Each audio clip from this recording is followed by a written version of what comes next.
Mistress cut pregnant wife's gown at mansion gala.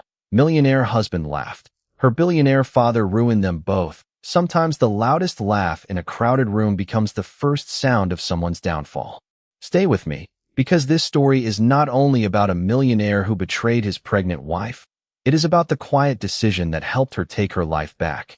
Subscribe and turn on notifications if you believe respect still matters, and listen closely, because the first cut happens before anyone understands the trap. What happened inside the Harper mansion that evening became one of the most talked about scandals among America's elite. Guests would later remember the glittering chandeliers, the expensive champagne, and the breathtaking music. But none of those things would matter after a single cruel act turned a celebration into the beginning of a public reckoning. The Harper Foundation's annual charity gala had always been an invitation reserved for politicians, celebrities, Fortune 500 executives, and old money families. Every crystal glass reflected wealth. Every polished marble floor echoed designer heels. Every smile seemed carefully rehearsed. Standing near the center of the grand ballroom was Natalie Harper. 29 years old, glowing despite the early months of pregnancy. She wore an emerald evening gown that flowed gracefully around her growing baby bump. Her golden hair rested softly over her shoulders, and the gentle smile she offered every guest reflected genuine kindness rather than social obligation. Few people knew she had quietly stepped away from her own successful career to support her husband, Ethan Brooks, believing that building a family mattered more than building another business. Beside her stood Ethan. Tall, impeccably dressed in a custom black tuxedo, he accepted compliments with effortless confidence. Investors shook his hand. Reporters requested photographs. Friends admired what appeared to be the perfect American success story, a handsome millionaire entrepreneur standing beside his beautiful pregnant wife. At least, that was the illusion. Across the ballroom, another pair of eyes never left Natalie. Vanessa Cole lifted her champagne glass with practiced elegance, hiding the cold satisfaction behind her polished smile. Every detail of tonight had been carefully arranged. Every conversation, every distraction, every opportunity. She wasn't interested in stealing attention. She intended to destroy dignity. As the orchestra transitioned into a slower melody, guests naturally gathered closer to the dance floor. Camera flashes illuminated the ballroom like distant lightning, while dozens of phones quietly recorded glamorous moments for social media. Natalie never noticed Vanessa approaching from behind. She was thanking an elderly donor for supporting children's hospitals when she suddenly felt the faintest tug against the fabric of her gown. A sharp tearing sound sliced through the music. For one impossible second, nobody moved. The emerald silk separated across the back of her dress. Gasps spread through the ballroom faster than whispers. Natalie's hands instinctively reached toward her baby as she struggled to gather the damaged fabric around herself. Her breathing became uneven. Confusion filled her eyes before embarrassment quickly followed. Every nearby phone lifted higher. Every camera turned toward her. Vanessa slowly lowered the jeweled scissors into her evening purse and stepped backward, wearing the expression of someone pretending to be just another shocked guest. Then something even more painful happened. Ethan looked directly at his wife. Instead of rushing forward, instead of shielding her, instead of wrapping his jacket around the woman carrying his child, he laughed. Not loudly, not hysterically, just enough for the people standing closest to hear. Several guests exchanged uncomfortable glances. Others awkwardly looked away. A few forced nervous smiles, uncertain whether this was some tasteless joke between husband and wife. Natalie stared at Ethan as though she no longer recognized the man she had trusted with her future. Her lips trembled. No words came, only silence. It was the kind of silence that changes lives. No one inside the ballroom realized they were witnessing the final moments of Ethan Brooks's carefully constructed empire. Because beyond the massive entrance doors, a line of black luxury vehicles had just arrived, and the first man to step out wasn't another guest seeking attention. He was a father who had just learned someone had humiliated his daughter in front of the entire world. The most dangerous betrayals never begin with a scandal, they begin with trust. Before the torn gown, before the laughter, before an entire ballroom witnessed Natalie Harper's humiliation, there had been a marriage that looked almost too perfect to question. Friends admired it. Business magazines praised it. Social media celebrated it. Even Natalie believed she was living the life she had always dreamed of. 6 months earlier, the skyline of Manhattan shimmered outside the floor-to-ceiling windows of Ethan Brooks's executive office. His technology company had just secured another multi-million-dollar acquisition, and congratulatory messages flooded his phone every few seconds. Investors called him the future of American entrepreneurship. Financial reporters described him as brilliant, disciplined, and visionary. Natalie smiled every time she read those headlines. She had been there before the success, before the luxury penthouses, before private jets, before magazine covers. They had met when Ethan was still borrowing money to keep his first company alive.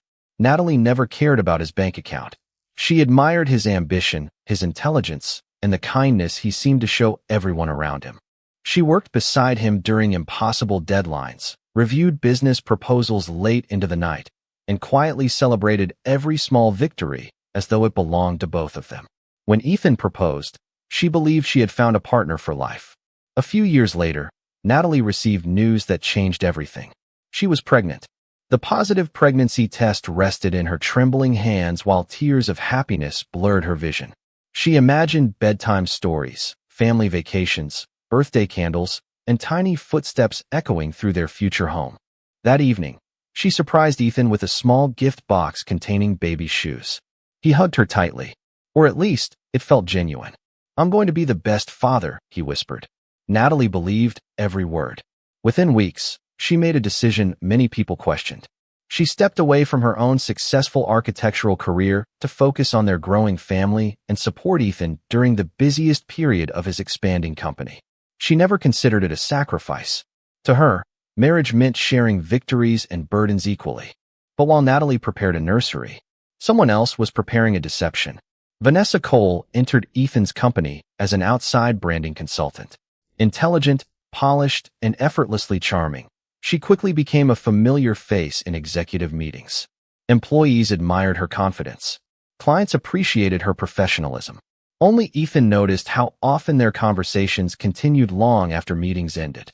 Business dinners slowly became private dinners. Private dinners became hotel reservations hidden behind corporate expense accounts. Late-night strategy sessions became excuses that Natalie never questioned.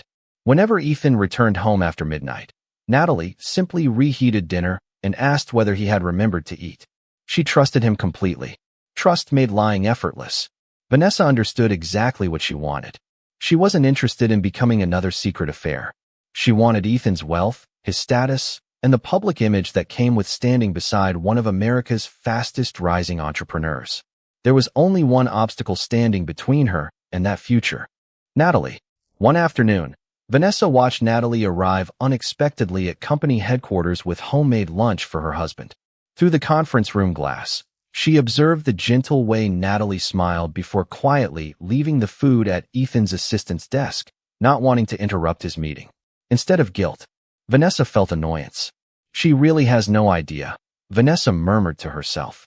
From that moment forward, the affair was no longer enough. Natalie had to disappear. Not quietly, not privately, publicly. Vanessa wanted every society page, every celebrity blogger, and every business columnist to witness Ethan choosing her instead. She believed humiliation would accomplish what divorce papers never could. Ethan hesitated only once. "What if this goes too far?" he asked during one of their private dinners. Vanessa leaned closer, smiling with complete confidence. "People only remember the winner." Ethan looked away. Then he nodded. Neither of them realized that somewhere far beyond Manhattan's glittering skyline, another man had quietly begun asking questions after noticing his daughter's voice sounded different every time she called. Cruelty becomes unforgettable when it is carefully rehearsed. The Harper Foundation's annual gala was never just another charity event. It was the social occasion every influential family wanted to attend, where billion-dollar partnerships were quietly negotiated beneath crystal chandeliers and reputations were polished as carefully as the marble floors beneath them. For Vanessa Cole, however, the evening represented something entirely different. It was the stage she had been preparing for over several weeks. Nothing about her plan was spontaneous. Every detail had been measured. Every minute had been calculated. She personally volunteered to coordinate the gala's guest experience, giving herself unrestricted access to the ballroom hours before the first limousine arrived. She studied the seating chart until she knew exactly where Natalie Harper would stand during the welcome reception. She spoke with decorators, photographers, security staff, and event assistants, smiling warmly at each of them while quietly moving invisible pieces across a board only she could see. To everyone else, she looked indispensable. To herself, she was directing a performance. Meanwhile, Natalie spent the afternoon upstairs inside one of the mansion's elegant guest suites. Sunlight poured through tall windows as her makeup artist adjusted the final touches before the gala. She gently rested one hand over her growing baby, smiling whenever she felt the faintest movement. "You'll hear beautiful music tonight," she whispered softly. The unborn child kicked again. Natalie's smile grew even brighter. She had no idea she was comforting the only person in the room who truly deserved protection. Downstairs, Ethan checked his reflection inside a polished mirror. His tailored tuxedo fit perfectly. His tie remained flawless. Yet despite his composed appearance, an uneasy silence lingered inside him. During the previous week, Vanessa had explained exactly what would happen at the gala. Public embarrassment. A broken marriage. A clean beginning. For a brief moment, Ethan considered calling everything off. Then his phone vibrated. A message from Vanessa appeared. "Don't lose your nerve now. One night changes everything." He locked the screen without replying. That silence became his decision. As evening settled over the mansion, luxury vehicles streamed through the private entrance one after another. Flashing cameras illuminated smiling faces while reporters welcomed politicians, entertainers, and CEOs onto the crimson carpet. Inside, a string quartet filled the ballroom with elegant melodies as crystal glasses clinked beneath towering floral arrangements. Natalie entered beside Ethan. Conversations paused. People admired the couple. Several guests complimented Natalie's emerald gown, saying it perfectly reflected the elegance of the evening. Others congratulated her on the pregnancy, offering warm smiles and heartfelt blessings for the growing family. Natalie thanked every person sincerely. Vanessa watched every interaction from across the room. Each compliment felt like another reason to erase her rival. As the evening progressed, photographers encouraged Natalie and Ethan to move closer to the center of the ballroom for official charity photographs. Exactly as Vanessa expected, dozens of influential guests gradually gathered nearby. The room was full. Every important witness had arrived. Vanessa quietly slipped into a nearby hallway where an assistant had accidentally left an emergency sewing kit earlier that afternoon. She opened it, removed a pair of small silver fabric scissors, and closed the box without leaving a trace. Her heartbeat remained perfectly steady. Returning to the ballroom, she blended naturally into the crowd. The orchestra transitioned into a slower piece. Guests turned toward the dance floor. Camera flashes reflected from polished marble like tiny bursts of lightning. Natalie stood speaking with an elderly philanthropist whose foundation had funded children's hospitals for decades. She laughed gently at one of his stories, completely unaware of the footsteps approaching behind her. Vanessa smiled. 1 step, 2 steps, 3. The jeweled scissors disappeared into her hand beneath the folds of her evening gown. Only one quick movement remained. Across the ballroom, Ethan saw Vanessa moving toward Natalie. Their eyes met for less than a second. He understood exactly what was about to happen, and instead of warning his pregnant wife, he looked away. Justice doesn't always arrive with sirens. Sometimes it walks through the front door in complete silence. The silver blades closed with a soft metallic click. Then came the sound. Rip. It was barely louder than a whisper, yet inside the magnificent ballroom, it seemed to cut through the orchestra itself. Natalie's emerald gown split across the back in a single clean line. For one suspended heartbeat, no one breathed. The violinists continued playing, unaware that the room had frozen. Natalie felt cool air brush against her skin.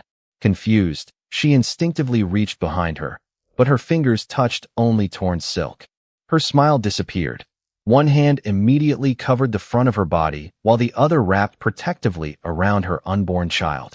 A crystal champagne glass slipped from someone's hand.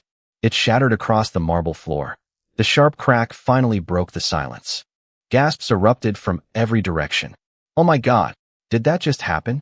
Someone cut her dress. Phones rose into the air almost instinctively. Camera flashes exploded across the ballroom. Some guests stared in disbelief. Others whispered behind carefully raised hands. A few shamelessly began recording. Natalie's cheeks flushed crimson as humiliation washed over her. She wasn't thinking about herself anymore. She only prayed the sudden shock wouldn't harm the baby growing inside her. Slowly, almost fearfully, she turned around. Vanessa stood only a few feet away, slipping the tiny jeweled scissors into her evening clutch. The movement was so quick that anyone who hadn't been watching carefully could have mistaken it for adjusting her purse. Then Vanessa did something even colder. She covered her mouth, pretending to be shocked. "Oh, Natalie," she said softly. "Your dress." The performance was flawless. Several nearby guests immediately believed she was innocent. Natalie looked into Vanessa's eyes. For a fraction of a second, she saw it. Not surprise, not sympathy, victory. Natalie didn't need anyone to explain what had happened. She already knew. Her trembling eyes searched desperately through the crowd until they found Ethan, her husband, the man who had promised to protect her, the father of her unborn child. He stood less than 20 feet away. He had seen everything. Natalie waited. Surely he would come. Surely he would remove his jacket.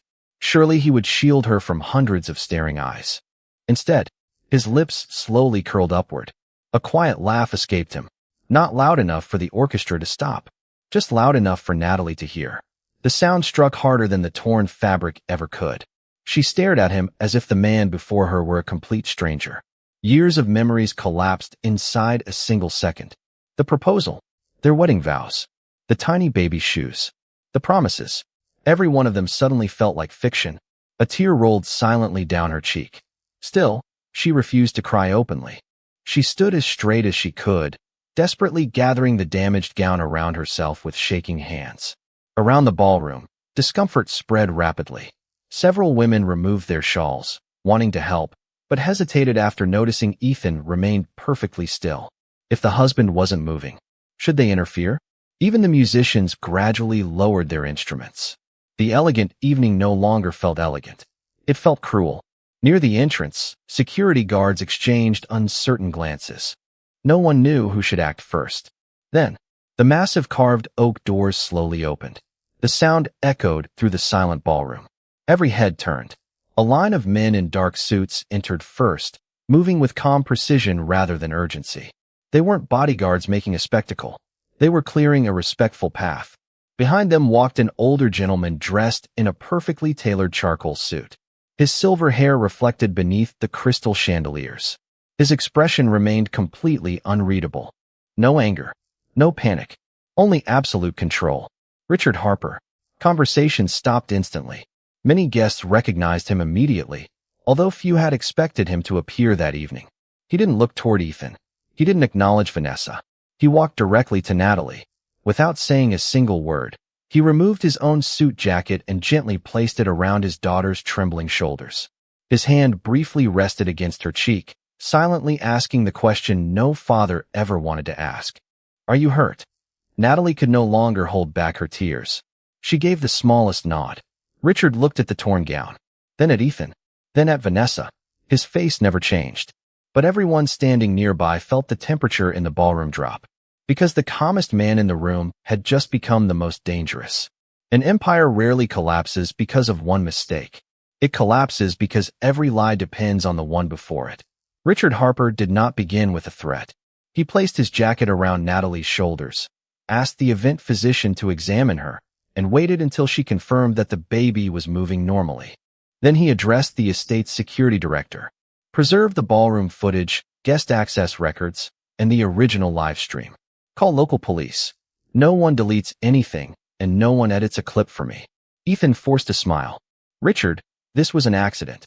A woman near the dance floor raised her phone. It was not. Her video showed Vanessa approaching from behind, opening the scissors, and making a deliberate cut while Ethan watched from across the room. The elderly philanthropist who had been speaking with Natalie added, "Mrs. Harper never moved toward her. Vanessa came to us." Vanessa's expression tightened. "A short video proves nothing." "Correct," Richard said. "That is why investigators examine originals, timestamps, witnesses, and context." He was not improvising an illegal private investigation. 2 weeks earlier, Harper Capital's compliance team had identified unsupported consulting payments and inconsistencies in financial statements submitted by Ethan's company. As the largest institutional investor and a guarantor on part of the company's credit facility, Harper Capital possessed contractual audit rights.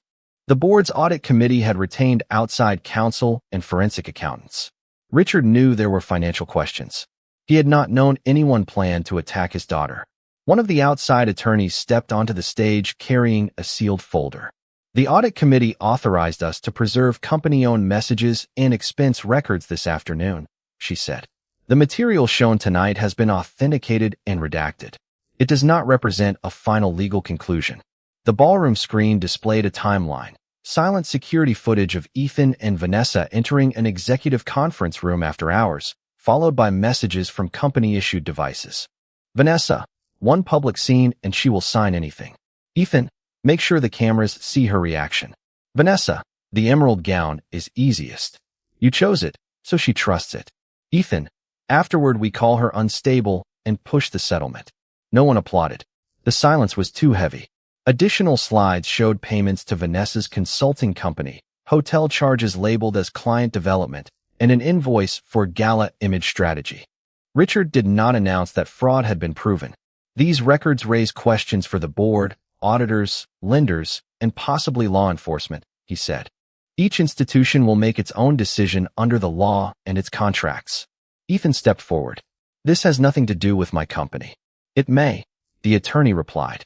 If corporate resources financed personal misconduct or false invoices, the board has a duty to investigate. You will have the opportunity to respond through counsel. Richard placed the folder on the podium. Harper Capital is not terminating every agreement with a sentence spoken at a gala. We are issuing a formal preservation notice, suspending new discretionary funding within our control, and requesting an emergency board meeting. The banks will conduct their own reviews. Ethan's phone began vibrating. His chief financial officer wanted to know whether the footage was genuine. The board chairman confirmed an 8 o'clock meeting the next morning. A lending officer wrote that no additional advances would be approved until compliance received answers. They were not convictions, but the first lawful consequences of lost trust. Vanessa received a call from her employer. She was placed on leave pending an internal investigation, not fired by rumor alone. Reporters rushed to publish the story. Richard faced the television crew. End the broadcast. Preserve the original, but stop turning my daughter's humiliation into entertainment. The camera lights went dark. Several women shielded Natalie while staff brought a wrap. Officers arrived, documented the scene, collected the scissors, and took separate statements. They did not announce charges in the ballroom. That decision would come later, after evidence was reviewed. Ethan looked around and saw that no one stood beside him. His empire had not disappeared in 10 minutes. Something more dangerous had happened. Every person responsible for protecting it had begun asking whether he could still be trusted. The strongest victory is the one that doesn't require you to stay and watch your enemy fall. The ballroom remained frozen long after the phone stopped ringing. Executives continued whispering in small circles. Journalists rushed in and out through the grand entrance. Lawyers quietly exchanged business cards. Yet in the middle of the chaos, Natalie Harper no longer seemed interested in any of it. She looked exhausted, not defeated, simply exhausted. Richard noticed it immediately. He placed a gentle hand beneath her elbow. Let's go home. Natalie didn't answer right away. Her eyes drifted across the room one final time. She saw Ethan standing alone near the stage, staring blankly at the stream of notifications filling his phone. Only an hour earlier, influential investors had surrounded him, eager to shake his hand. Now they walked past him as though he were invisible. She saw Vanessa desperately trying to explain herself to anyone willing to listen. No one stopped. No one comforted her. Even the women who had admired her designer gown earlier now quietly turned away. Respect had disappeared faster than beauty ever could. Natalie realized something unexpected. She felt nothing. No satisfaction. No excitement. No desire for revenge. Only relief. For months, she had blamed herself every time Ethan came home late. She had wondered whether pregnancy had made her less attractive. She had questioned whether she had neglected the marriage by focusing too much on preparing for their baby. Now the truth stood exposed beneath the brightest lights imaginable. It had never been her failure. It had been his choice. That realization felt lighter than forgiveness. Ethan finally looked up. Their eyes met across the ballroom. He slowly began walking toward her. Natalie. His voice cracked for the first time. Please. She remained silent. I made a terrible mistake. Another step. I'll fix everything. Another. We can start over. Natalie listened without interrupting. When he finally stood only a few feet away, she noticed something she had never seen before.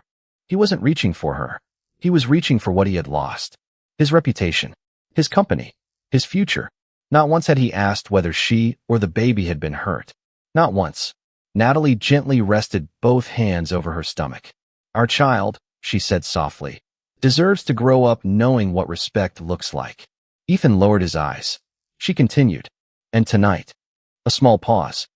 You taught me exactly what disrespect looks like. There was no anger in her voice. That hurt him more than shouting ever could. She slowly slipped her wedding ring from her finger. The diamond reflected beneath the crystal chandeliers one final time. Years earlier, Ethan had promised it would symbolize forever. Now it represented a promise he had broken himself. Natalie quietly placed the ring into his trembling hand. I won't carry your lies anymore. She closed his fingers around it. No dramatic gesture. No throwing it across the room. No tears. Just quiet finality. Richard watched proudly without saying a word. His daughter no longer needed rescuing. She had found her own strength. As Natalie turned toward the ballroom doors, something unexpected happened. An elderly woman stepped forward from the crowd. She had donated millions to children's hospitals over the years and had spoken with Natalie moments before the attack. Without hesitation, she began clapping. One pair of hands. Nothing more. Another guest joined her. Then another. Soon dozens of people were applauding. Not because of Richard's wealth. Not because Ethan had fallen. They applauded the quiet dignity of a woman who refused to become cruel simply because cruelty had been shown to her. Natalie paused briefly.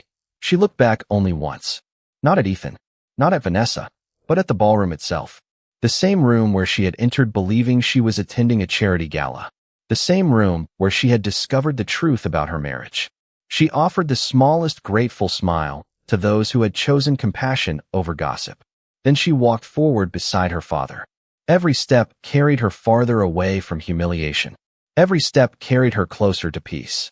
Behind her, Ethan remained standing alone beneath the chandeliers, still holding the wedding ring in his palm.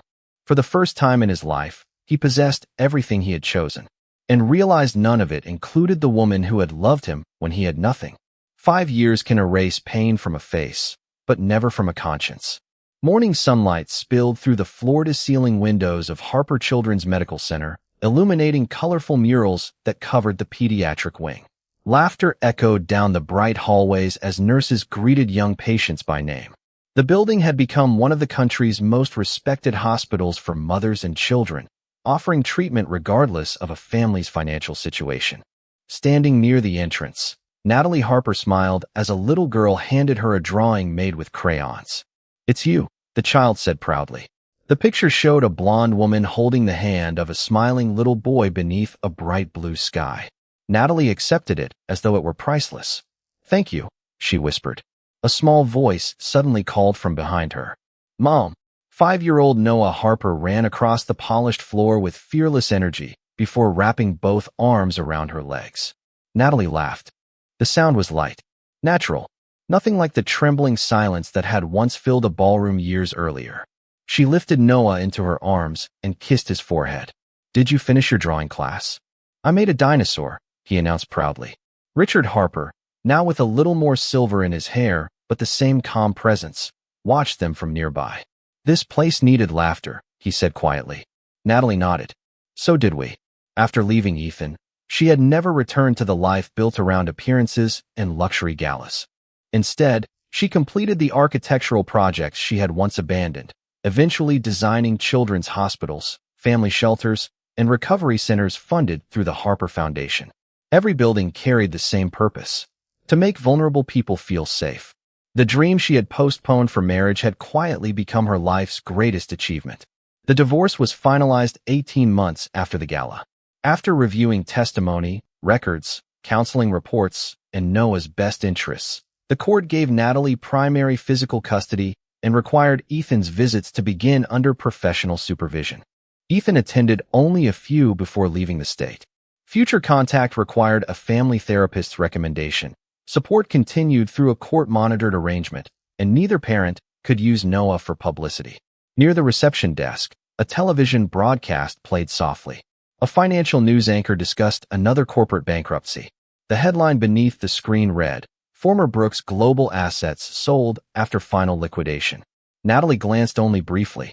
She felt no triumph, only distance. One of the hospital administrators quietly approached. "The visitor your family counselor approved is waiting in the public lobby. He understands he has 5 minutes and may not approach Noah without your permission." Natalie looked toward the lobby. A man stood near the entrance wearing an inexpensive gray jacket. His shoulders were slightly bent. His hair had begun turning gray long before its time. For a moment, she barely recognized him. Ethan Brooks. The confidence that had once filled every room had disappeared completely.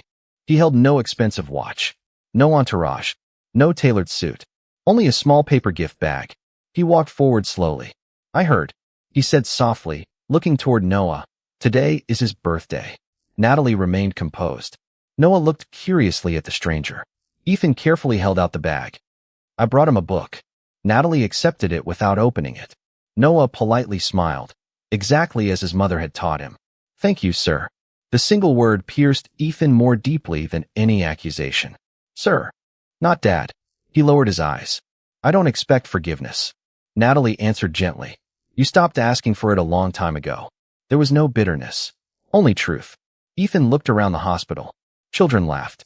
Parents embraced one another. Doctors hurried through the hallways. Every corner reflected the kind of family he had once believed would always wait for him. "I lost everything," he admitted quietly. Natalie looked at Noah, then back at Ethan. "No." A brief pause. "You threw everything away." Neither of them spoke again.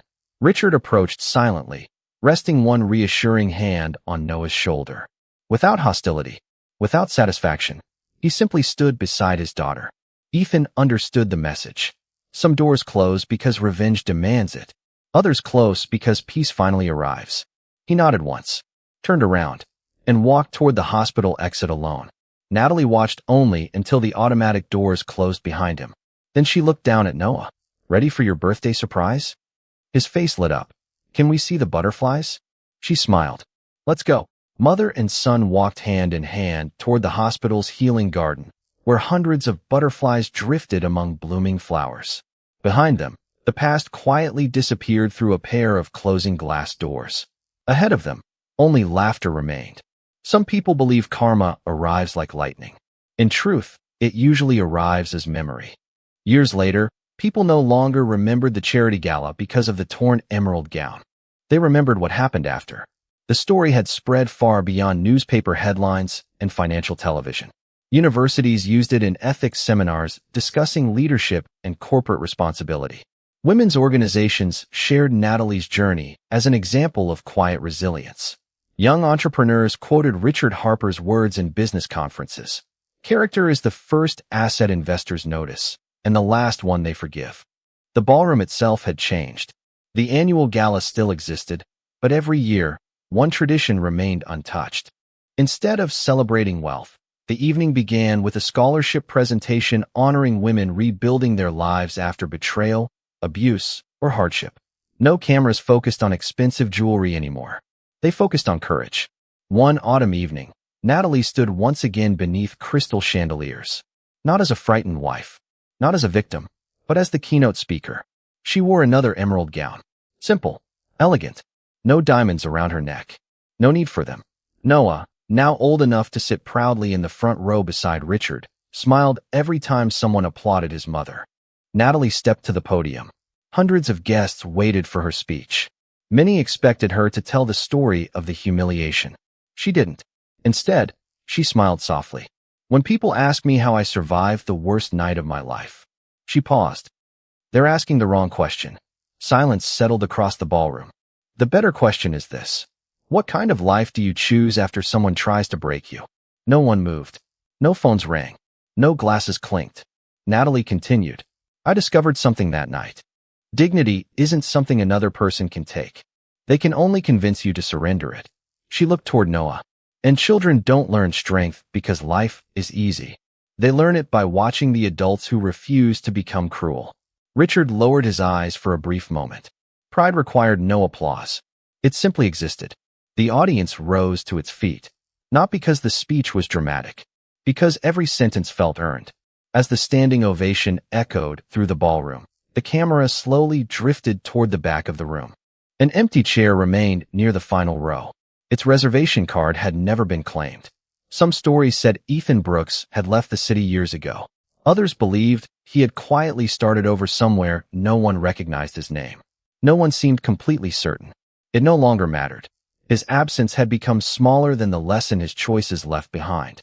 Outside, evening lights reflected across the mansion gardens where butterflies still floated above blooming flowers. Inside, laughter replaced whispers.